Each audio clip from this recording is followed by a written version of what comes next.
Welcome to Horse Sense, where we don't just train horses, we listen to them.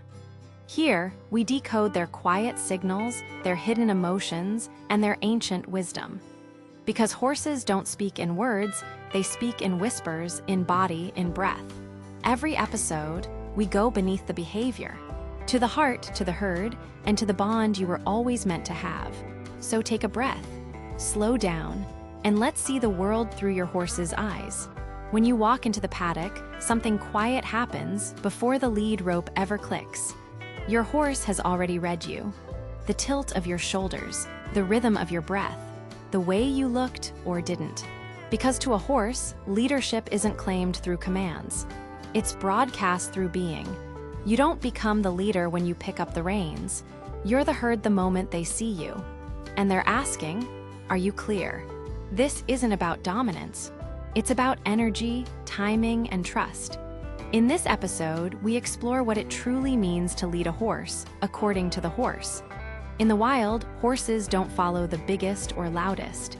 They follow the calmest, the clearest, the one who moves with purpose, not panic, the one who notices danger early and doesn't overreact.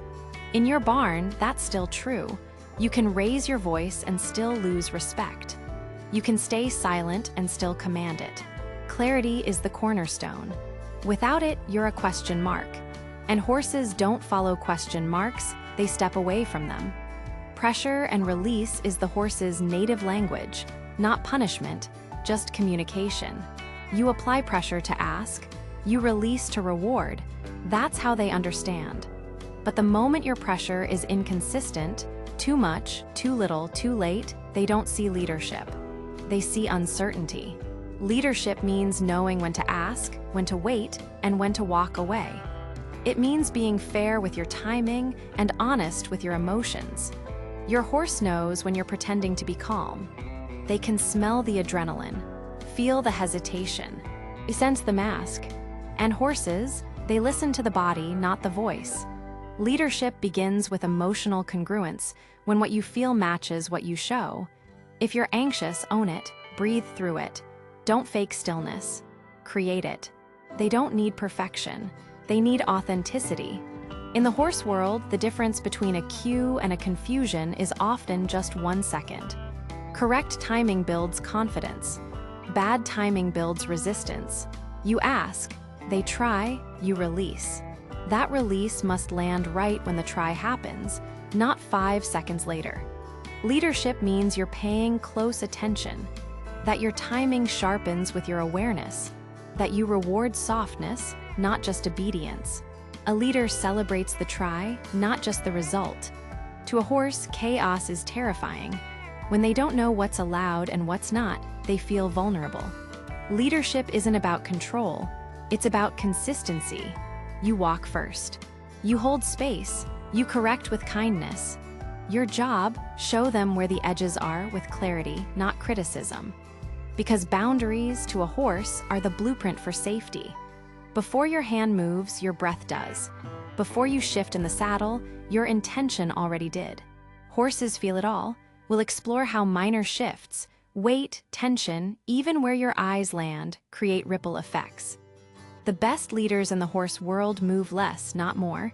They whisper with their bodies. And horses listen. Leadership doesn't mean louder, it means clearer.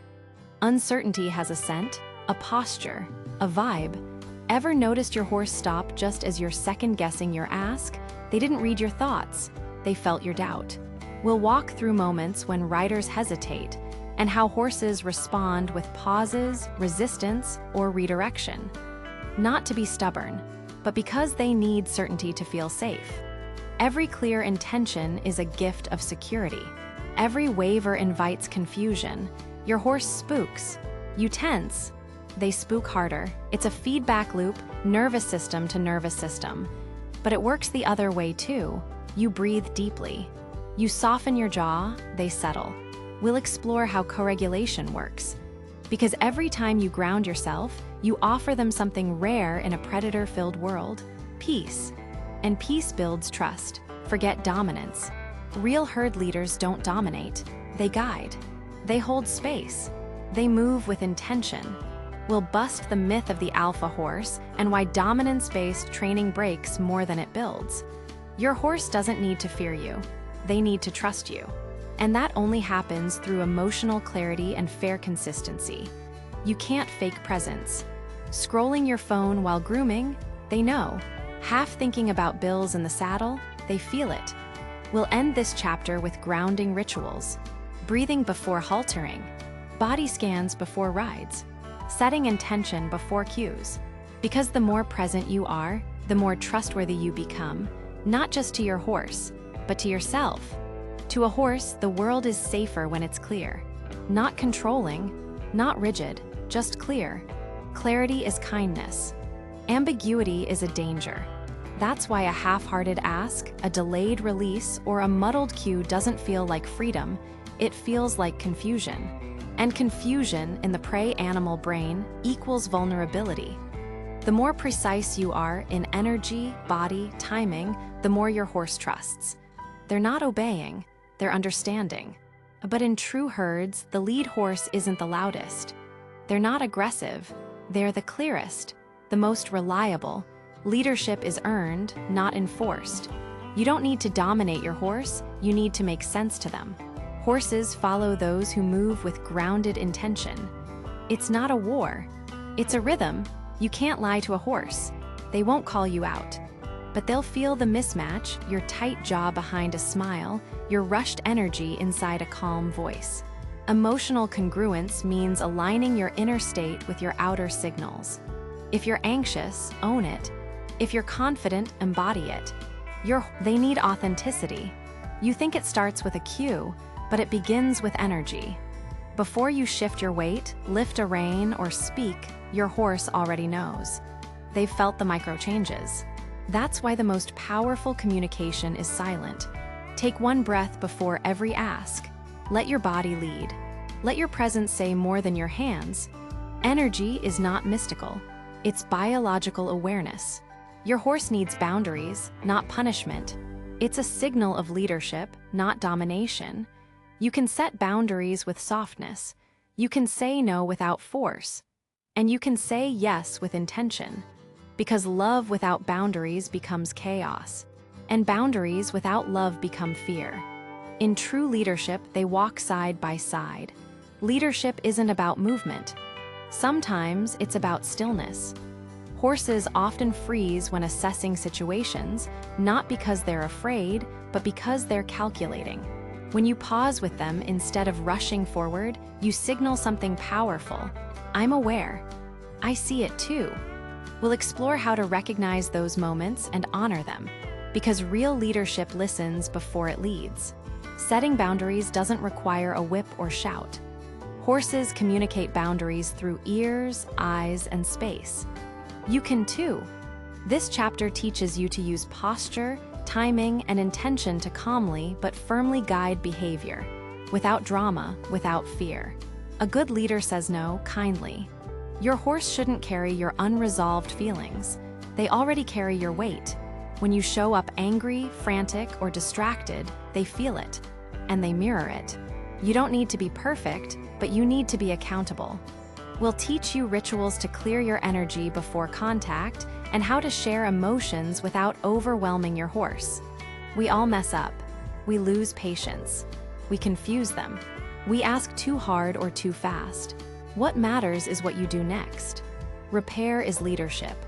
Going back, softening your energy, resetting expectations, that's what earns their trust back.